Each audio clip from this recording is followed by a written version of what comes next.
Welcome to 2 Minute Tuesdays. In the last 2 weeks, I talked about how you can host a successful meeting. And today I want to talk about how you can look competent if you are attending someone else's meeting. I'm going to give you 3 hints and let's go from there. Hint number 1, other than showing up on time and being prepared, we're talking nonverbal stuff. Hint number 1, when you show up, try not to have a whole bunch of things that you're holding. For example, if you have a lot of papers to bring or your computer to bring them in one bag.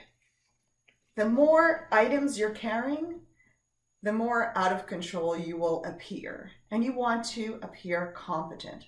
So one bag with everything in it.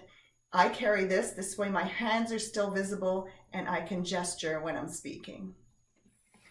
All right, the second one is the height of your seat.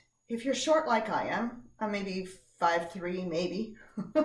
Haven't even measured myself lately. So the seat of your height is also important. If I want to keep my hands visible above the desk, I need to put my seat as high as I can. I always make sure my seat is at maximum height, and it gives me more credibility, competence, and authority. The third thing I want to mention today is when you speak, is to not use the question inflection.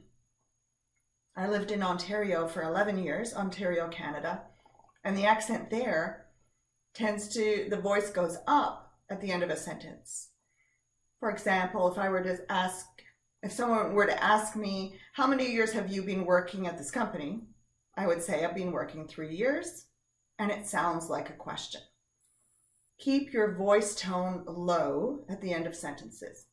Another example would be if I'm giving someone a price on something and I'd say it costs $500.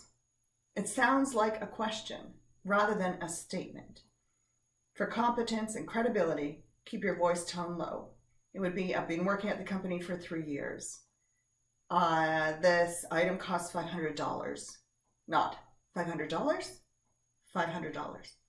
Those are your hints for today. Number 1, look like you're organized and competent by carrying very few things into the meeting. Number 2, keep your seat height high. And number 3, don't use the question inflection.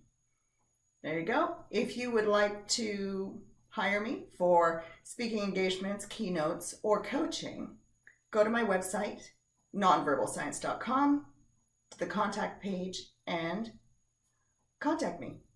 Hope you're having a great day. See you next week.